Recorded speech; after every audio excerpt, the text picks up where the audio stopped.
You know, I thought about doing something a little extra.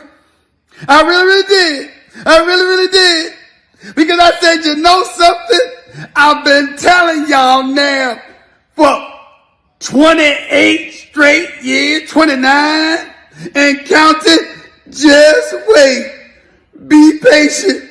They won't let you down. But you wouldn't listen. You wouldn't listen, did you? You wouldn't listen. Now look what's happened to you now. I could go in real deep. I really could. But first take is tomorrow. It ain't no holiday for me. Oh, I'm going to be in the house. And I'm going to have my man Shay Shay, a.k.a. Shannon Shaw, with me. I'm sure he won't have to look for y'all. But just in case. See you tomorrow on First Take. You hear?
Hey, what's up, Cowboys fans? I just want y'all to know I am not going to laugh at you. I'm not here to make fun of you because honestly, I feel bad for you. And I want you to know that this is a safe space that you can express all your frustrations about what you just watched and what you've been dealing with for the past 28 years. The bottom line is, guys, I hate calling for coaches' jobs because this is not what I do, but it's got to be the coach. You guys have had 3 consecutive 12-win seasons. Nothing to show for it. It's been 28 years since you made a conference championship game. It's been 28 years since you won a Super Bowl. And you've had 12 consecutive playoff appearances without advancing to a conference championship game, which is the longest in NFL history. Unbelievable. A lot of people are saying that you guys should go get Bill Belichick as your next head coach. Because we all know that Mike McCarthy's stuff was packed before this game was already over. His office, empty. He gone. But I know who you need. You need Coach Prime. That's right. Deion Sanders, Coach Prime. Coach Prime knows how to win in Dallas. He knows what it takes to have a championship mindset. He knows how to hold his guys accountable, and he is a culture changer. Look at what he did at Jackson State, going 27-6. Completely changed the culture there at that HBCU. Then he goes to Colorado, and he changes the mindset there. And it's not just that. Coach Prime is also going to bring you your quarterback of the future. Yeah, that's right. Shedeur Sanders. And I'm a Dak guy. I love his game. I think the Cowboys can win a Super Bowl with him. But if Coach Prime becomes the head coach, you better believe he's trying to go get his son to come with him. And if the Cowboys have an opportunity to draft that young man, oh, they certainly are. Dak can take Shedeur under his wing and teach him the ropes until he's ready to take over. But we all know a couple things about Jerry Jones. He loves money, and he loves the attention on his Dallas Cowboys. No coach will make Jerry Jones more money than Coach Prime. Deion Sanders will have the Dallas Cowboys high-stepping towards a Lombardi in no time. And come on, guys, the game started off 27-0. How, if you're Mike McCarthy, can you not get your team ready to play against the team that fired you? How do you get fired twice because of the same team? There's no way that this Dallas Cowboys roster, as talented as it is, should have showed up like this. It's time to get it right. And Coach Prime will lead you to the promised land. Peace. All righty then. I didn't see that one coming. The Love family didn't see that one coming. The LaFleur family didn't see that one coming. Not even the Jones family and him plus 24 tickets saw that one coming. I don't think even the most optimistic Green Bay Packer fan saw that one coming. And even the Dallas Cowboy hater, I'll even say that, even the worst Dallas Cowboy hater could not have seen this tail kicking coming. I know everyone's going to be trolling, but holy smokes, the Green Bay Packers, the youngest team to make the NFL playoffs in 50 years, just strolled into a spot where no road team won all season long. None. You can make the argument the Cowboys were the best home team this year. That young team, youngest, greenest team, they put the green in Green Bay. The youngest team in 50 years just strolled into Dallas and put the most points Dallas has ever given up in a playoff game on these Cowboys and became the first 7 seed to win a playoff game in Jordan Love's first playoff appearance, taking over for Aaron Rodgers. That just happened. They were awesome. Everybody, Dobbs, name anybody, everybody killed it. LaFleur killed it. Barry killed it, the defensive coordinator that everybody wanted to kill. Joe Barry was being run out on a rail. And they just won this playoff game, going away, putting Packers fans in a rocking chair pretty much from jump with a 12-play drive to start the game, to take half the quarter away, then get the ball back, then score again, then pick 6, Dak. I'm going to choose to use this moment to talk about the Packers because, boy, are we going to be talking about the Cowboys and who's next there. Is McCarthy going to eat it? Is it Belichick? Pretty much could be anybody who's out there available if Jerry Jones wants to go in that direction. You know he doesn't. But holy smokes, Green Bay is now heading to San Francisco, and they do the Lions a huge favor, despite all that, reporting is eligible hoopla, costing them the 2 seed. They're now the second highest seed in the NFC playoffs as I'm talking into this microphone. And if they beat the Rams tonight, they get another home playoff game. But if they don't, believe it or not, what this sets up, if the Rams win tonight, this sets up the Monday Night Football Super Wild Card Weekend finale for the right to host a playoff game next week. Yes, the Eagles could not only last longer than the Dallas Cowboys if they win on Monday night in Tampa, but if the Rams win tonight and knock out the Lions, the Eagles could host a divisional playoff game. What the hell's going on? And that is the headline of the Green Bay Packers. Kudos, congratulations to them. Man, and the Dallas Cowboys, what the hell was that? Awful. I mean, talk about going down in flames. Wow. Congratulations, Green Bay fans. You have every right to just be on cloud 9. You know what comes next, maybe.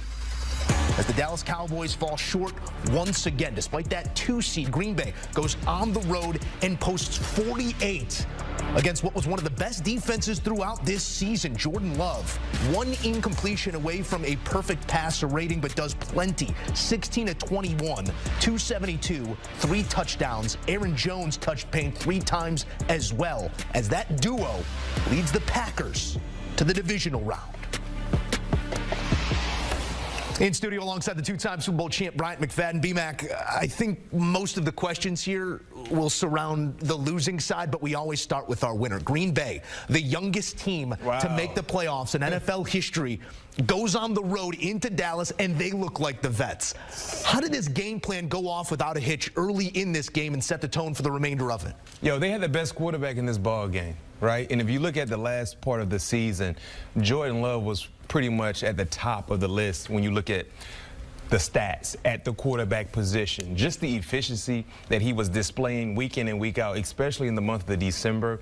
His big play ability as well, especially scoring in red zone opportunities, and just the confidence that he was able to establish during that hot run continue in today's matchup. Remember, in halftime, he only had 3 incompletions, 13 of 16 for 185 yards. You talked about what he finished with.